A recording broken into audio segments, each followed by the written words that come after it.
দেখেন আরেকটা অলরেডি ঘাস হয়েই গেছে গোড়া থেকে। আপনার এই গিট থেকে ঘাস হয়েই গেছে অলরেডি। তো এইগুলো লাগাইলে আল্লাহর রহমতে 100% সাকসেস হওয়ার সম্ভাবনা থাকে। আসসালামু আলাইকুম বন্ধুরা। আমার পাশে যে ঘাসটি আপনারা দেখতে পাচ্ছেন এটা হচ্ছে জারা হাইব্রিড 1। এই ঘাস নিয়ে আজ নিয়ে কিছু কথা বলবো। আপনারা একটু ফলনটা দেখেন ঘাসের। আপনাদের কি মনে হচ্ছে? এটা কিন্তু অনেক বড় হয়ে গেছে ঘাসটা। আমার থেকেও অনেক বড়। তারপরেও আপনারা দেখেন উপরে পাতা-টাতার ভাব কি কত চওড়া। ভিডিওতে কিন্তু এমনিতেই ছোট লাগে সবকিছু। তারপরেও আপনি কি বুঝতেছেন এই পাতাটা কেমন হতে পারে? আপনার আইডিয়া কি বলে? হ্যাঁ?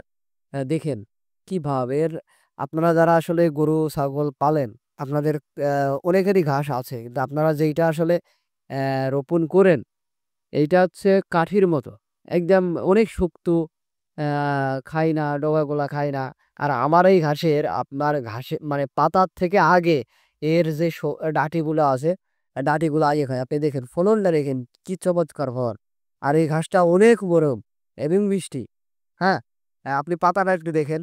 আমার হাত কিন্তু মোটামুটি বড়দের মতোই যে বলা চলে। দেখেন আমার ৩ কর প্লাস হয়ে যাচ্ছে পাতা। হ্যাঁ? আপনি একটু ভালো করে খেয়াল করেন যে আমি একদম একসাথে দিয়ে দিছি আমার হাতের একদম কোনায় আমার আঙুলের ৩ করের উপরে চলে যাচ্ছে পাতাটা। তাহলে আপনি বোঝেন যে বাস্তবে কেমন হতে পারে। আপনি যদি আমার ঘাসের ভুঁইতে আসেন, তাহলে দেখবেন যে এটা কি মারাত্মক ঘাস। নরম, অনেক সফট আর মিষ্টি। হ্যাঁ? ওর ডগাগুলো আপনি নিজেই খাইতে পারবেন। আমিও খাই কাটার সময় মাঝে, মাঝে খেয়ে ফেলি। হ্যাঁ? ওর একদম কুশলের মতো আপনার। আপনি দেখেন আ একটা ঘাস আমরা আসলে ভেঙেই দেখাই কেমন নরম আছে, আমি ভাঙতে পারি কিনা। এরা কত বড় আপনি দেখেন। তারপরেও পাতার অবস্থাটা দেখছেন আপনি। আচ্ছা যাই হোক, আমরা একটু ভাঙি। একদম হাতের চাপ দিয়ে আপনি ধরেন কাছে নিতে ভুলে গেছেন মাঠে। আপনি হাত দিয়ে ভেঙে, ভেঙে নিয়ে চলে আসতে পারবেন। ঠিক আছে? এত নরম এই ঘাসটা। দেখেন আপনি।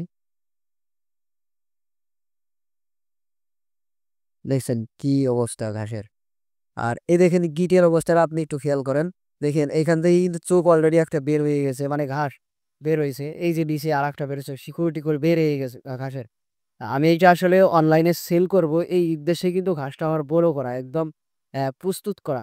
আর যারা অলরেডি চাষ করবে তারা কিন্তু এত বড় করবে না। হ্যাঁ? তারা কিন্তু এর থেকে ছোট অবস্থায় খাওয়াবে। দেখেন আপনার এই যে শিকড় বের হইছে। মানে এটা লাগাইলেই হবে। আল্লাহর রহমতে 100% আপনি ফলন পাবেন। এখানে মিস হওয়ার সম্ভাবনা নাই বললেই চলে। আর এই দেখেন আরেকটা অলরেডি ঘাস হয়েই গেছে গোড়া থেকে।